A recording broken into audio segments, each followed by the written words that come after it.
All right, let's jump right into this. The source material we're digging into today makes a pretty wild claim that one of the most fundamental human experiences, our sexuality, has been deliberately inverted, flipped completely inside out. And to understand that, we have to start with a really powerful premise. And that right there, that's the core idea. The source is basically saying that sex isn't just, a biological act.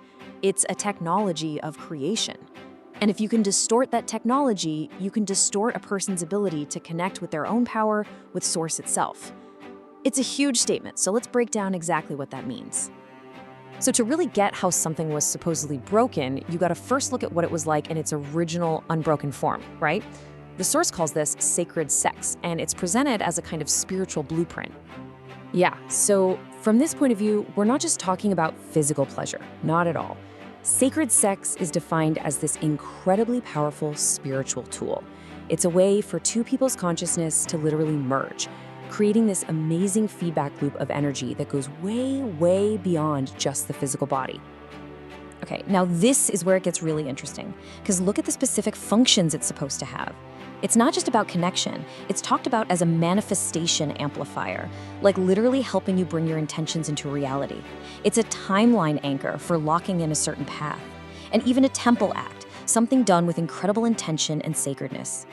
Okay, and here is where we get to the heart of the argument. The source claims this powerful, sacred act. It wasn't just misunderstood over time. Nope, it was intentionally, systematically flipped completely upside down. The goal, they say? To take the most divine act you can imagine and turn it into one of the most harvested. That word harvesting is key here. The claim is that the huge amount of energy created during sex, energy that was meant for you, was rerouted, turned from something divine into a power source for an external system. And wow, this slide just lays it all out, doesn't it? The difference is stark. On one side, you've got presence, prayer, this sacred connection. They call it God touching God.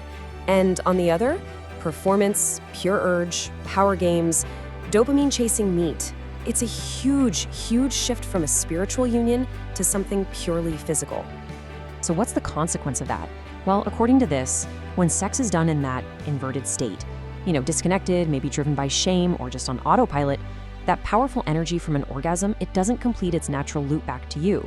Instead, it supposedly leaks out and gets captured by what the source calls the grid, some kind of external energy system that feeds on this lost power. So how did this even happen? How could something so fundamental get twisted? Well, the source lays out what it claims is a 5-step strategy that was used to create and maintain this distortion for, well, pretty much everyone. Let's walk through these because you can see how they build on each other. First, they say you hijack the orgasm itself, disconnect it from source. Then you flood the sacral chakra, the body's energy center for sexuality, with trauma and shame. This creates what they call broken mirrors, people who want sex but are terrified of real intimacy. Then you reverse the polarities. Masculine presence becomes aggression, feminine receptivity becomes performance. And the final step? Just embed this messed up version everywhere, media, ads, until it just feels normal. But why? Why would anyone go to all this trouble? The motive, according to this material, is pretty simple. It's about control. A population that really gets and uses the creative power of their own sexuality is sovereign, and that makes them a threat to any system based on control. And the stakes here are, well, they're presented as being incredibly high. We're not just talking about having a better love life. Reclaiming this unbroken union is supposedly about unlocking the power to create miracles, to literally burn away trauma with love, even to awaken hidden DNA codes and, get this, exit the harvest grid completely. And this question, this is the pivot point for the whole thing. After painting this really dark picture of inversion and control, the source finally turns towards the solution. It asks, if a distortion created the problem, can truth fix it? Which brings us to the last and maybe the most important part of this whole explainer, the way back. How do you actually reverse this? How do you reclaim your own energetic and sexual sovereignty? The solution, as it's framed here, is basically an act of rebellion. It's all about making conscious choices. It means reclaiming your own body. It means intentionally rewriting what orgasm means for you. It means saying no to unconscious sex, honoring your own creative energy, and maybe the most important part, only merging with someone else out of love and your own full, free choice. And that leaves us with this final, really provocative thought. The big takeaway is that the antidote, the thing that supposedly breaks this whole system, is just consciousness, full awareness.